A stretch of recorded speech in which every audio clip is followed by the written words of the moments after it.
Buen día, amados hermanos. Es un gusto para mí saludarles en este día donde continuamos con nuestra serie de devocionales diarios acerca de la iglesia. En estos días, en esta serie hemos sido desafiados a recordar lo que significa ser iglesia, a prestar atención en las futuras generaciones, en los jóvenes, también a que debemos ser como iglesia un faro para el mundo. ¿Sabe? A lo largo de los años que llevo enseñando, una de las preguntas que llego a escuchar de las personas que se están afianzando en la iglesia es ¿por qué en la iglesia hacemos lo que hacemos? ¿Sabe? Lo que hacemos repetidamente nos forma. Dentro y fuera de la iglesia, todo lo que hagamos va a formarnos. Las prácticas que hagamos en nuestro día a día, en nuestro trabajo y demás, va formándonos. Pero también en la iglesia, las prácticas que hacemos nos forman. El bautismo, la comunión, el liderazgo, la adoración comunitaria, todo eso nos forma. No son actividades vacías o rituales vacíos, sino que todo esto, el bautismo, comunión, liderazgo, adoración comunitaria, son los medios por los cuales Dios forma nuestro corazón y nos recuerda quiénes somos nosotros en Cristo Jesús. ¿Sabe? Hay algo interesante sobre las familias. Cada familia, de hecho pensemos en la iglesia, en nuestra amada iglesia Betel, cada una de las familias que asistimos a esta iglesia tenemos costumbres. Tal vez hay comidas especiales, celebraciones anuales, una forma particular de reunirnos entre familias. Y con el tiempo, esas prácticas no solo crean recuerdos, sino que también forman nuestra identidad. Lo mismo, como le mencioné, ocurre en la iglesia. Muchas veces asistimos a un servicio, cantamos, escuchamos la predicación, participamos como el día domingo de la Santa Cena o presenciamos un bautismo. Y todo puede volverse tan familiar que dejamos de preguntarnos por qué hacemos esto. Lo mismo que pasa con las costumbres que hacemos en nuestra familia. ¿Sabe? Las prácticas de la iglesia nos forman como seguidores de Jesús. Como le mencioné hace un momento, no son simples tradiciones, sino que son recordatorios visibles de la gracia de Dios y de nuestra identidad en Dios. ¿Sabe? Aquí me gustaría hablar un poco acerca del bautismo. Como iglesia nosotros hemos participado ya de varias cosas, las enseñanzas, la adoración comunitaria, el liderazgo, la Santa Cena. Próximamente estaremos celebrando bautizos, pero quiero hablarle acerca del bautismo en estos minutos. El bautismo es una nueva o nos da una nueva identidad, por así decirlo. Desde los primeros días de la iglesia, mi hermano, el bautismo fue una respuesta bíblica al evangelio. Después de predicar, nosotros si vemos en Hechos capítulo 2, versículo 38, vemos que después de predicar acerca de Jesús, Pedro dice lo siguiente: arrepiéntanse y bautícense cada uno de ustedes. ¿Sabe, mi hermano?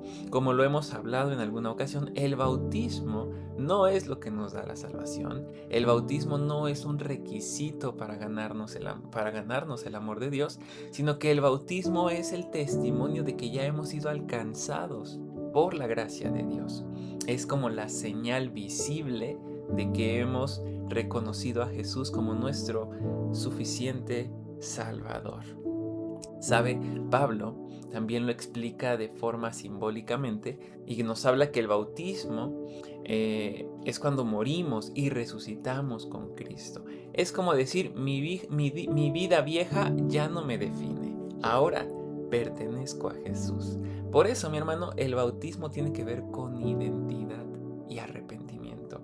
¿Por qué? Porque nos identificamos con Cristo y nos comprometemos a caminar en una nueva dirección, en la dirección que nos va mostrando nuestro Señor Jesucristo, una vida que lo glorifique solamente a Él.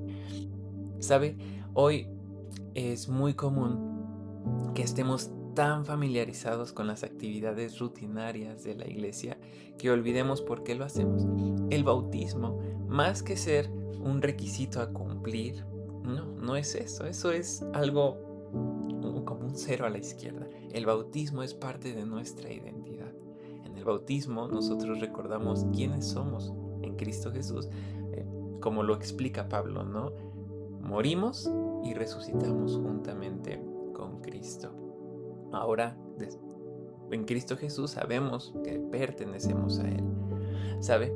También algo que normalizamos normalmente es la comunión. ¿Sabe? Esta comunión o la cena del Señor es a veces mal entendida y por ende mal practicada porque si se da cuenta es algo que yo les menciono mucho, solamente participamos los que hemos sido bautizados, ¿no? Los que hemos creído en Jesús como nuestro Señor y Salvador y hemos dado el siguiente paso de bautizarnos. Eso es muy importante, mi hermano, porque para participar de la cena del Señor, como lo veíamos el día domingo, necesitamos nosotros entender por qué hacemos o por qué participamos regularmente de la cena. Cuando tomamos el pan y la copa, recordamos la muerte de Cristo, como lo dice Pablo en Primera de Corintios. Pero también hacemos algo más, anticipamos su regreso. Ahí Pablo en Primera de Corintios capítulo 11 versículo 26 dice lo siguiente: cada vez que coman este pan y beben de esta copa, proclaman la muerte del Señor hasta que Él venga. La comunión, hermano, o la cena del Señor, la Santa Cena, mira hacia atrás y hacia adelante al mismo tiempo. ¿Cómo? Mirando hacia atrás, recordamos la cruz, el sacrificio de Jesús. Pero cuando hablamos de mirar hacia adelante, es que sí, vemos la cruz, pero esperamos el regreso de nuestro Señor Jesucristo, un regreso que será en victoria. Y algo importante, mi hermano, es que debemos nosotros, como lo he planteado también, tomar o participar de esta cena del Señor de manera digna. Esto no se refiere solamente a confesar nuestros pecados y demás, sino que también Pablo, ahí en Primera de Corintios capítulo 11, confronta a la iglesia que estaba tratando mal a sus propios hermanos dentro de, pues sí, de la comunión, de los tiempos donde recordaban el sacrificio de Jesús. Había grupos divididos en la iglesia en Corinto, porque había los que tenían mayores recursos, haga de cuenta, hacían su grupo exclusivo, donde los que no tenían tantos recursos o los que no tenían nada de recursos no podían sumarse. Entonces Pablo escribe estas palabras para decir, no solamente tienen que confesar sus pecados, sino tienen la forma en la que practican esta ordenanza, tiene que ser también con un corazón sincero y en hermandad todos completos. Nosotros, en otras palabras, podríamos decir que no podemos celebrar la cena del Señor o la unidad de la mesa del Señor Jesucristo mientras vivimos divididos y despreciando a otros creyentes. La comunión nos llama a recordar a Cristo y a reconciliarnos con nuestros hermanos. Ya después hablaremos más de esto, mi hermano. Otra parte importante en la que podemos pues sí, Dios forma nuestro carácter y nos ayuda a descubrir quiénes somos en Cristo Jesús, es el liderazgo, mi hermano. ¿Sabe? Ahí en el Nuevo Testamento, en Efesios, capítulo 4, versículos 11 y 12, Pablo escribe que Cristo mismo constituyó a unos pastores, maestros, etcétera, etcétera, a fin de capacitar al pueblo de Dios para la obra de servicio. Sabe, mi hermano, en el Nuevo Testamento vemos que Dios también quiere que su iglesia sea guiada por líderes piadosos. El propósito del liderazgo, mi hermano, no es nada más controlar a las personas. De hecho, ni siquiera es controlar a las personas, no. El liderazgo cristiano no es controlar a los demás, sino que el liderazgo cristiano bíblico es equipar, cuidar y proteger a la iglesia. ¿Sabe? Los líderes ayudan a la iglesia a permanecer en la verdad, a crecer en madurez y a evitar enseñanzas falsas, como lo hemos visto tanto los días martes como en estos devocionales, mi hermano. Y esto nos recuerda que nadie fue llamado a caminar solo. Dios usa a otros creyentes para guiarnos y también para corregirnos y animarnos. Como iglesia, una iglesia que está creciendo, una iglesia pues sí, que inició este mismo año, gracias a Dios y con el favor de Dios, estamos apenas empezando a estructurarnos bien con distintos ministerios, estamos ya nombrando líderes y demás. Entonces, recuerde, un líder está ahí no porque yo lo haya escogido o alguien más lo haya escogido o ellos dijeron yo quiero ser el líder, sino porque en oración y demás Dios nos va a enseñar también a través de los líderes donde también Dios nos va a proteger como iglesia, a cuidar también a través de los líderes, ¿no? Los líderes debemos ayudar a la iglesia a permanecer en la verdad. Como le mencionaba, también a crecer en madurez y a evitar enseñanzas falsas. Así que mi hermano, si usted es parte del liderazgo de la iglesia, o aunque no lo sea, debemos orar constantemente por los líderes, porque como dice Pablo en Efesios, Dios o Cristo mismo, como dice, constituyó a unos pastores, maestros, evangelistas, para que la iglesia sea guiada por ellos. No los puso a un hombre, sino Cristo mismo va instituyendo a los líderes para poder edificar y guiar a la iglesia. Así que oremos también por los líderes.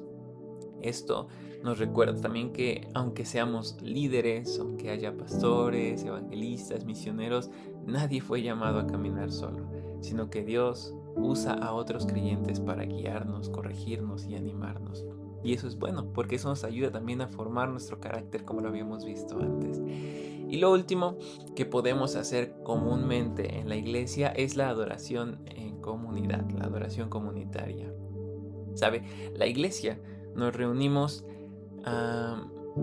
tal vez cuando usted le pregunte a alguien ¿por qué nos reunimos todos los domingos o todos los días martes? Puede encontrarse con diferentes respuestas, ¿no? Para leer la Biblia, para escuchar la predicación, para, no sé, para cantar, etc. Pero ¿sabe? La iglesia se reúne para adorar. En Hechos 2, nosotros vemos a los primeros cristianos perseverando en la enseñanza, en la comunión, en el partimiento del pan y en la oración, como lo veíamos un domingo. Ahora, la adoración, mi hermano, no solamente es el momento de alabanza, sino que la adoración es todo lo que hacemos como iglesia. Cuando cantamos juntos, cuando oramos juntos, cuando escuchamos la palabra juntos. Eso es adoración en comunidad. La adoración no solo es información, sino que es formación, mi hermano. Por eso, reunirnos con la iglesia local no es un detalle opcional, sino que es parte de cómo Dios moldea nuestro corazón y nos hace parecernos más a Jesús. ¿Sabe? Quisiera compartir con usted un par de preguntas. Es si hay alguna práctica en la iglesia que se ha vuelto rutinaria para usted o para mí. Puede ser el hecho de ir a la escuela dominical, de cantar, de, no sé, de escuchar la predicación. ¿Qué se ha hecho rutinario para nosotros en la iglesia? Ahora, otra pregunta es si estamos participando con gratitud y reverencia o simplemente participamos por costumbre. Y si es por costumbre, ¿por qué lo estamos haciendo por costumbre y qué podemos hacer para cambiarlo? Y la tercera pregunta es, mi hermano, ¿qué paso podemos dar para involucrarnos más profundamente en la vida de nuestra iglesia local? Tal vez sea reflexionar sobre nuestro bautismo, tal vez reconciliarnos con alguien antes de tomar la comunión, tal vez servir en algún ministerio, empezar a usar mis dones, o tal vez simplemente volver a valorar el privilegio de congregarnos y no verlo como algo rutinario. ¿Sabe? Las prácticas de la iglesia, para terminar, las prácticas de la iglesia no son rituales vacíos, sino que son regalos de Dios para recordarnos quiénes somos, a quién pertenecemos, qué ha hecho Cristo por nosotros y en nosotros y hacia dónde nos dirigimos. El bautismo nos recuerda nuestra identidad. La comunión nos recuerda la cruz y anunciamos la esperanza futura de que Cristo volverá. El liderazgo nos protege y nos equipa como iglesia. Y la adoración en comunidad nos forma como pueblo de Dios. Y cuando dejamos de dar estas cosas por sentadas, descubrimos que Dios sigue obrando en nuestras vidas. Descubrimos que Dios sigue usando todas estas prácticas que parecen muy cotidianas y que son aparentemente muy sencillas. Dios utiliza todo esto para transformar profundamente nuestro corazón. Así que veamos qué estamos haciendo. Si somos liderazgo, parte del liderazgo, y lo estamos haciendo superficialmente, hay que cambiar nuestra perspectiva. Necesitamos como iglesia volver a vivir con gratitud y reverencia en lugar de ver la iglesia como una rutina más. más. Le pido que me acompañe en una oración. Padre, gracias te damos porque tú eres bueno. Gracias porque tú eres fiel y nos sigues desafiando en estos devocionales a ser iglesia, Padre. Ayúdanos a que seamos una iglesia sana para gloria y honra de tu nombre y que seamos una iglesia relevante para estos tiempos. Ayúdanos a recordar que todas estas prácticas que podemos tener en la iglesia son para que tú sigas recordándonos quiénes somos, nos sigas dando esperanza, sigas formando nuestro carácter, sigas guiándonos como iglesia, Padre. Ayúdanos a volver a agradecer por todo lo que tú nos permites hacer en comunidad. Te pedimos que nos sigas bendiciendo como iglesia y nos permitas también seguir extendiendo las buenas nuevas de Cristo Jesús. En tu nombre oramos. Amén. Que Dios les bendiga, mis hermanos.